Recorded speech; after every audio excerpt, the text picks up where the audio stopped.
Hi everyone, this is Cody W3AMG with Bridgecom Systems, and in today's live stream we're going to be showing you how to basically transfer a code plug from your existing radio to your brand new AnyTone 878UV2 Plus. So this is going to work really no matter what radio you came from, whether it's an 868, 878, 878 Plus, transferring that code plug to the new radio. That way you don't have to start it over and start from scratch. But before we get into it, let's go through a few shout-outs real quick. Let's see here. We have N6UFZ. Let's see, Roger from Greenlee, Colorado. Good morning, Roger. Mark, hello from Wisconsin. James, hello from Michigan. Let's see, Steve, KN4. NFX, good morning, Steve. Pete, N6PS. James, N8JVC. Let's see, we have a Samuel, KD2TVB from New York. Let's see, Lee, W9ECS from Iowa. Michael, NC3PO. William from Jacksonville, Florida. Good morning, guys. So I appreciate all of you from attending. It wouldn't be possible without you. Now, before we get started, we are doing a giveaway in this stream. So make sure you enter that giveaway in the description. There's a link. Just go fill that out real quick, get your entry, and then come back and watch this. Now, you do have to be present to win, so you don't want to go anywhere. Definitely want to stick around until the end. We are giving away a brand new 878 Plus radio.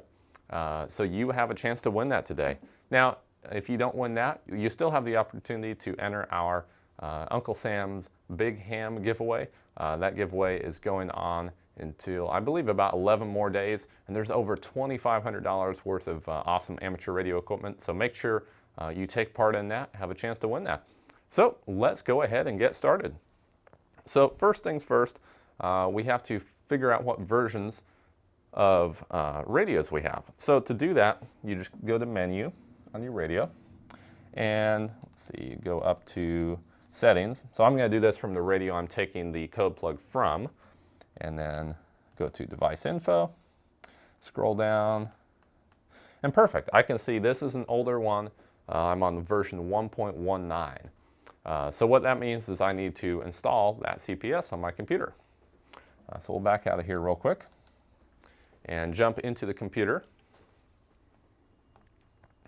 Perfect. So from here, what you would do is open up a web browser and then go to bridgecomsystems.com, and then from here click on the support tab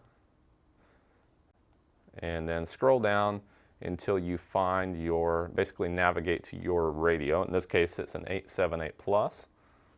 Let's find this here, 878UV handheld support, and then CPS firmware and driver downloads. And this may change from time to time, but we're basically just navigating to this radio. And then this is older, so here we go. So there's the old version of CPS. So you would simply click on that and then download and install that CPS. Now I've already done that process, so I have it on the desktop here. Here it is, 1.19. So I'm going to go ahead and open that up. Now at this point we want to plug in our radio. Plug that into USB here. And we'll open up the programming port on the side of the radio. Plug that radio in, make sure it is plugged in and turned on. And now at this point on the computer, you want to click on the COM port icon. It's in between the read and write buttons, this little guy here. And then select the COM port. Now if you have multiple things plugged into your computer in the USB ports, it may show multiple COM ports, but the easiest way to know is just watch this when you plug it in, and you'll see the one that pops up, and that's going to be your radio. So click that. Perfect. And now before we do anything, we want to read from the radio. This will be true for both of these radios. So read from the radio. Now probably you do want to go ahead and do the digital contact list, because that's going to basically take everything from this radio, and then we'll add that to this new radio. Now, for the sake of time today, we're not going to do the entire digital contact list, but most likely that is what you would want to do. So we're just going to do the other data. But besides that, the process is exactly the same, what we're doing. Perfect, read data complete. So at this point, we have everything that's on this radio for the most part. Now there's going to be a few things that don't just automatically transfer over. So on the radio, the different colors, so like the custom images I have on here and the background, that's not going to actually transfer over with this import. But we can actually do that on this radio afterwards. And I'll show you how that works. So let's go into the CPS. So we have this. Now what you want to do is go to Tool, and then Export, and Export All. Now it is important to make a folder to put this information in. So I've already done this once before, but I'm going to delete this folder real quick. So perfect. So I'm going to make a new folder here.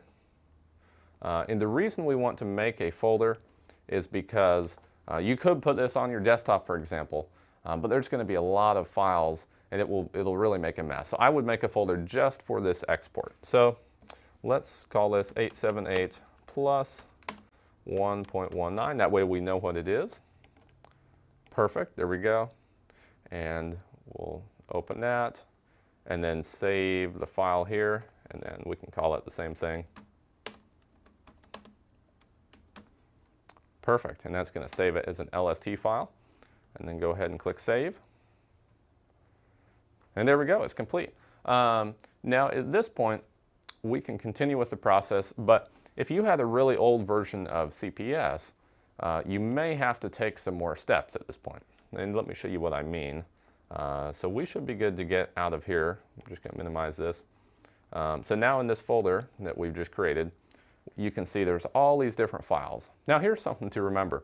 While we really only need the LST file, those other files work with that file. So you have to keep them together. If you were to delete all the other files, that LST file is pretty much useless. So you want to keep all of those together in a folder, or else the future steps will not work. But for some older radios and CPSs, what you may want to do is basically read from your new radio and then export its list, open it up in a spreadsheet, because these are CSV files. So you can actually open that information up and see how things are laid out, because at some point they changed the layout of the rows. And then what you would do is export your old version like this and basically modify those rows to match up with the new version. Now at this point, this is going to work fine. We don't have to worry about that, but it may be something you have to do. And you can do that with Excel or really any other free program to process documents. So we have the information we need here. Just be aware of that. Now at this point, let's go ahead and open up the CPS for our new radio. So double click on that. And I've already, we can double check real quick that it's the right one. We'll verify here. There we go, and this radio has been reinitialized, so we're starting from scratch, folks, just like you would. Wait for this to power up real quick.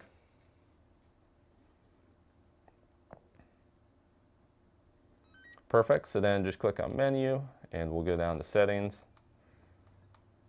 and Device Info, 2.02.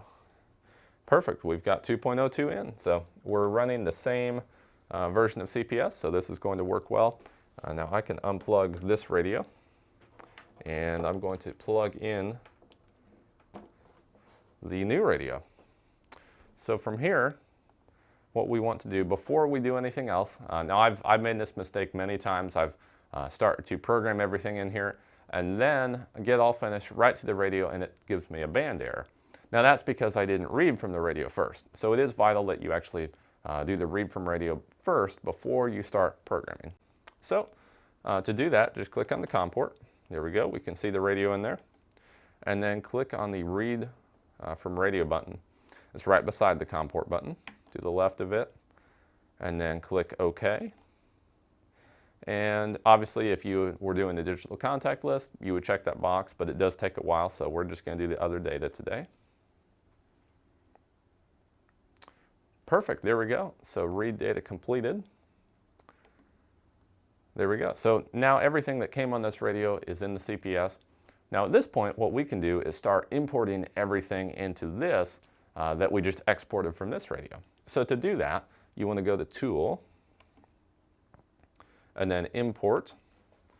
So it's going to give you some information here.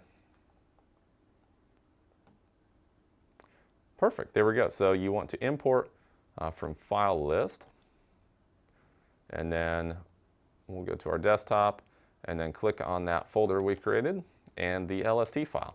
So that LST file is pulling from all those different CSVs that were in that. So go ahead and open that. Yep. And we will see it populate here. It's been complete. And perfect, bam, look at that. We have all of the information now in this radio. So we can go to our zones. Yep, everything showed up. It's all programmed the same way.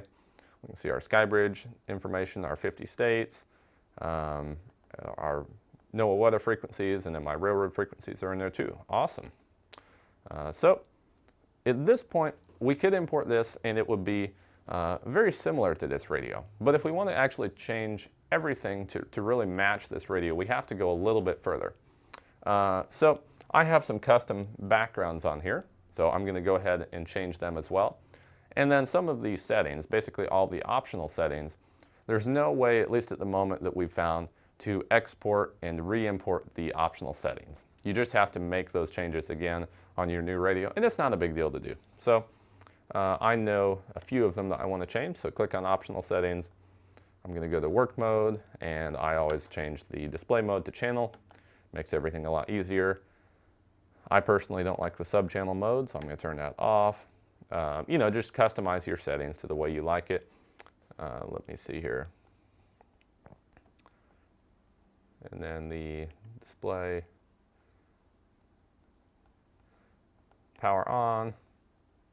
I usually have a custom picture on mine, but we can do a custom character for this. Just to show you what you can put there. I'll put my name and call sign. There we go, cool.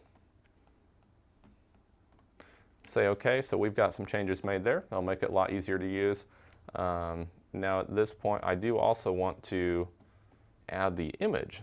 So I may have to go into settings for that as well. Let me see, display, and then standard BK picture. We're going to change this to custom 1, and then we're going to add an image to custom 1. So just go to Tool, Standby BK Picture 1, and now we're going to open an image. And so I've saved on the desktop the same image that I have as the background on this radio. And those images come with your CPS. So if you're curious, those images are actually included with the CPS. So just go into those extra files you get, and there will be like an 878 screens folder, and that includes all those different images. So we'll go ahead and open that. Open picture, OK, perfect. And then just go ahead and write that. There we go. Perfect. And now because we've already, in our optional settings, selected the radio to use that image, it's going to work properly. So at this point, we should be pretty much set. We'll import it and find out if we remember to do everything. So click the COM port button. Looks like, yep, the radio is still booting up here. Okay, perfect. So now we can see it in the COM port. Click OK, and then click that button to the right of that to write to radio. Now at this point, just do the other data. There's no need for the digital contact list today for what I'm doing, but most likely you are going to want to do that. It just takes more time.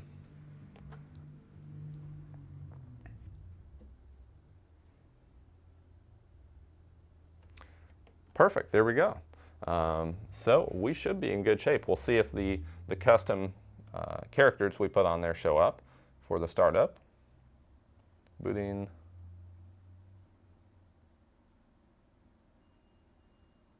Perfect, how cool is that? Cody W3AMG. So we've got my name and call sign on there. And then, you know, you could also put a custom image. And for those of you who don't want like an image of something, you can also put, you could make a real fancy image of your call sign. I know people who've done that. It looks really neat. So there we go. And then I didn't set the timeout. I always like mine to not time out very often, so we're going to do that real quick. And if you do forget anything simple, you can do that from here as well. So just go to radio set, display function, and light time, and I like to set mine at like 5 minutes. Perfect, there we go. So now you can see this radio looks almost identical to this. It looks like we didn't change the text color. That's a real simple thing to change. But we have all of the zones that I had on here. NOAA weather channels, 50 states, everything. Everything is transferred over. So that is the best way you can transfer information over to your AnyTone radio.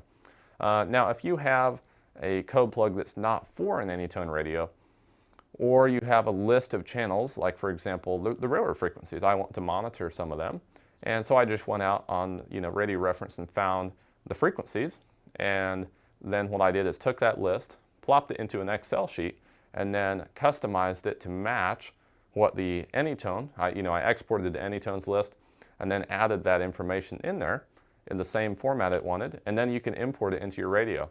That will save you a lot of time as opposed to trying to import 100 channels one by one. You don't want to do that.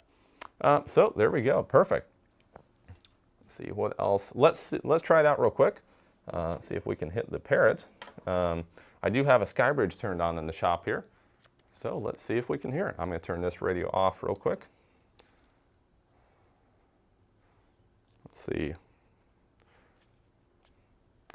Testing 1, 2, 3. This is W3AMG.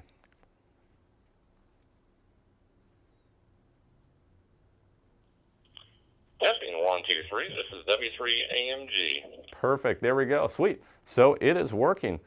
We've completely transferred that code plug from this radio over to the new radio. Everything's functional. We have our background image. We've changed our settings. So at this point, there's one more thing. You don't want to forget to do this. Go back to your computer and then go up here to File and then Save As. And you know what? Before we do that, I'm just going to change the, let's see, display. Let's see, the backlight duration. I'm going to change that real quick just to be congruent. Perfect. There we go. So now it's exactly the same as what's on the radio. So you want to go to File, Save As, and now we'll save this to our desktop, 878UV2, code plug, and give it a date. Perfect. So save that. And now you have that complete code plug file saved. That way you can make changes and always revert back to this, and continue to update your code plug from there. So remember guys, we are giving away one of these, so you don't want to go anywhere just yet. We're going to give away one on this stream to one of you guys. A lucky winner will be for the 878 Plus. So at this time, let's take some questions. What questions do you have, guys?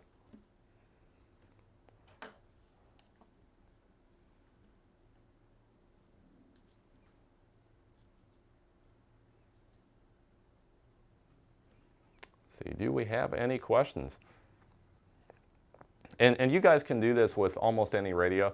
The older AnyTones, or if it's a radio that isn't an AnyTone, you may have to do a little bit of work in Excel or some type of spreadsheet to actually get the everything to line up in that CSV format. But you can transfer almost any information over to these radios. It's pretty simple.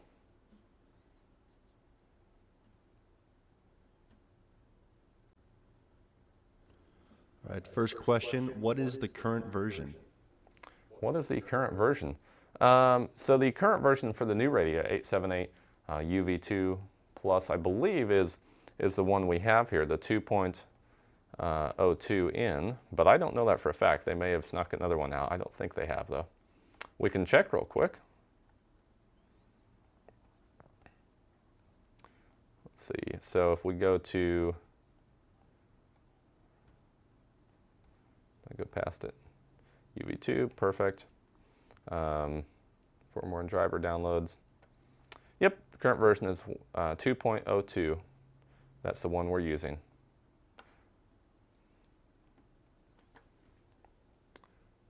What other questions do we have? What happens when the DMR list exceeds 200,000 users on the old AnyTones? It's a great question. What happens when the contact database exceeds 200,000 on the older AnyTones? So, nothing explodes, but basically what it means is you're not going to be able to have that entire database on your radio. You can select individually what contacts you want on there, but that in some ways kind of defeats the purpose of having the entire list. So basically, you just won't be able to have the information displayed on your radio for their call, name, call sign. That information won't be there anymore. Whatever information, whatever contacts are there already, if you don't change it, they're still going to be there. But as new people get into the hobby, you're not going to see them show up because you won't be able to fit that entire list in there. You'll still be able to talk to them, but they'll just show up as a number. So it basically is, it's a nice, one of the cool things about these radios is being able to see, hey, I'm talking to Jim, KD5DFO or whoever. I don't know if that's a real person, by the way, but you get to see that information, which is really neat. And so you just won't be able to do that. But your radio is still going to work just as well as it used to. But if you're getting a newer radio, I would definitely recommend looking at the contact list to make sure it's, bigger, much bigger than that, so it'll last a while.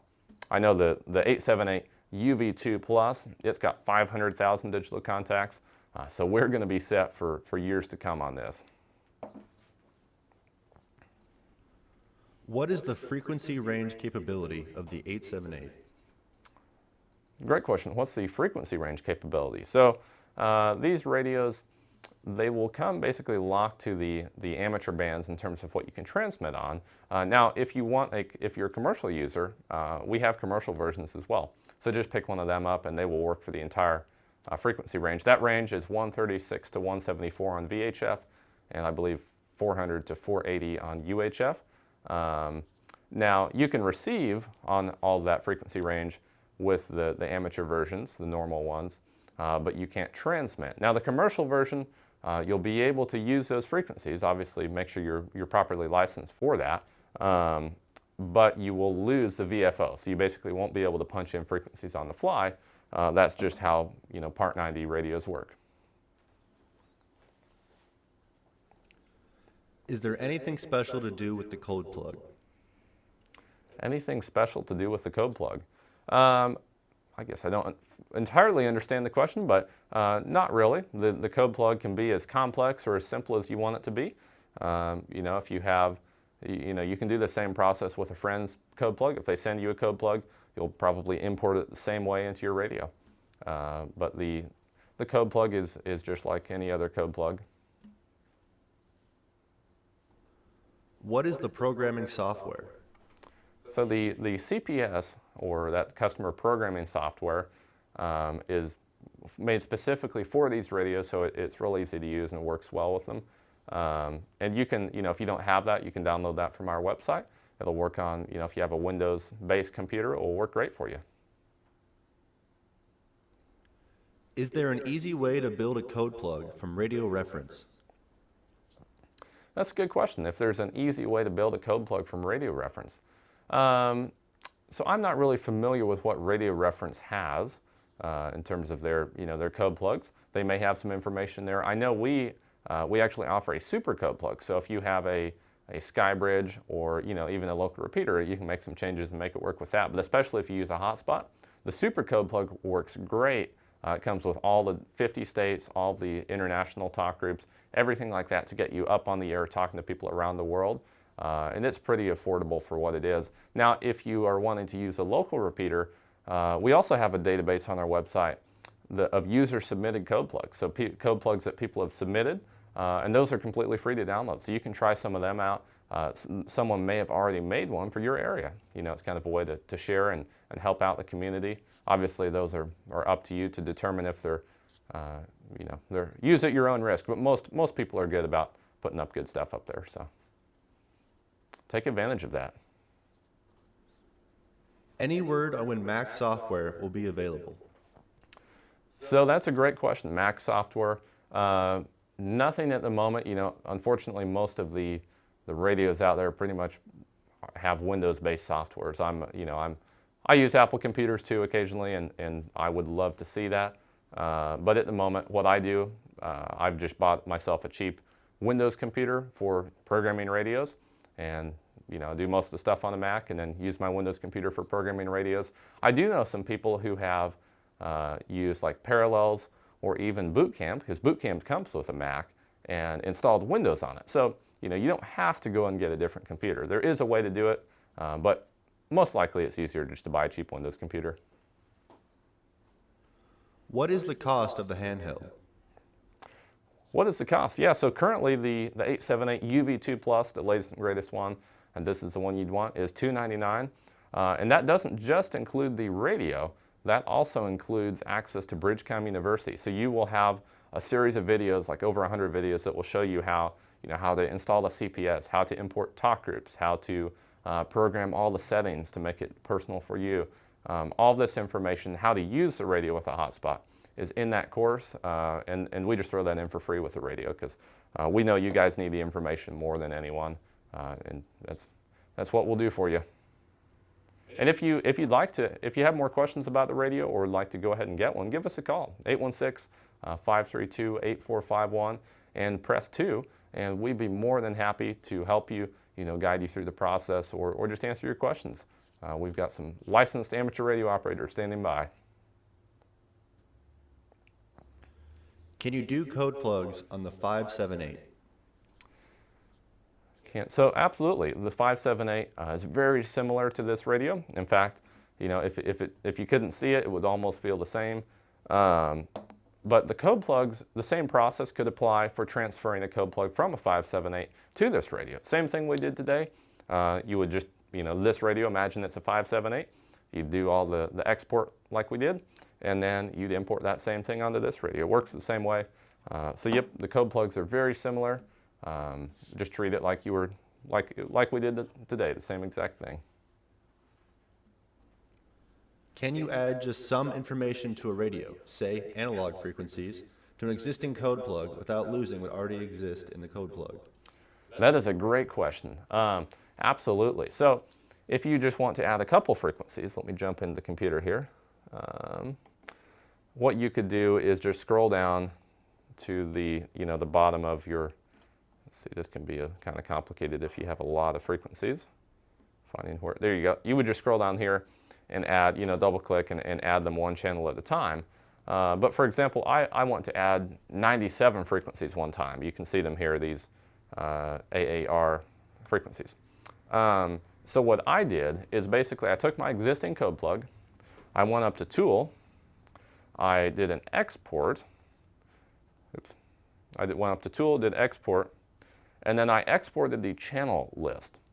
And so you don't need to export everything to modify the channel list. So I exported that channel list, and then from there, what I did is I basically took this list of frequencies I had, and then, well, first I opened up that channel list in Excel, or whatever program you use, and then I imported or copied and pasted all of those channels into that Excel sheet, and then all the other information that the CPS needs, you can see it in the Excel. I basically just duplicated that information and matched it up for those frequencies, so the CPS will accept it, and then re-imported it, and there we go. I had all of them in my CPS.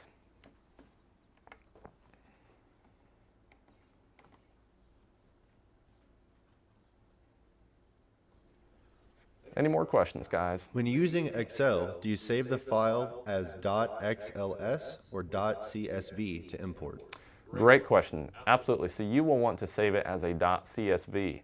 And you will also, I believe, want to do it on a Windows computer. For some reason, the file system, while you certainly could edit the files on a Mac, the way they save files is slightly different, and CPS doesn't like it. So you really do probably want to be using Windows for this programming. But absolutely, just save it as a CSV. It's real simple, and you'll be on the air. Is there a good reference for local repeaters available on the internet? That's a great question. There absolutely is. So if you go to a web browser, just go to repeaterbook.com. And from here, you can navigate and find pretty much any repeater. So we could do that real quick. Just go to North American repeaters, and then we will select We're in Missouri, so we're going to select Missouri. We'll search for, I'll narrow it down by DMR. There's so many different options here. It is a nice resource. And then we'll just search. I personally know of one that's here in the area. This repeater, click on it, and there we go. Bam, we've just found the local repeater for our area. But Radio Reference is a great place to find that information. And finally, any advice for someone just getting into DMR? Advice for someone just getting into DMR.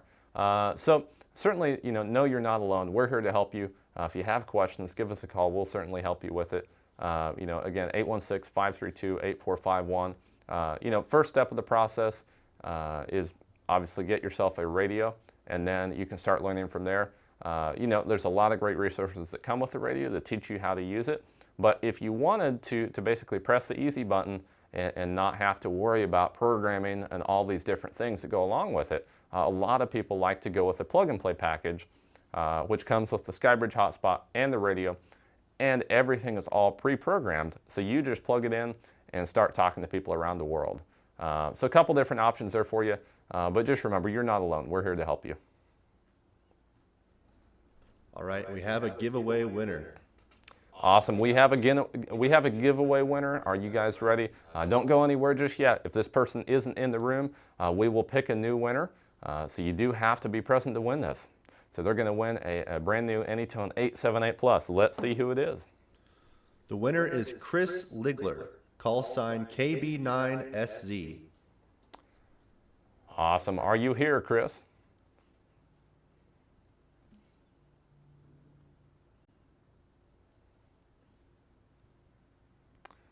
So we'll wait for him to show up real quick.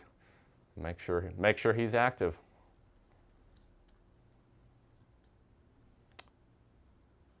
And he is here. Perfect. We have Chris in the house. So congratulations, Chris. You just won yourself a brand new AnyTone 878 Plus radio.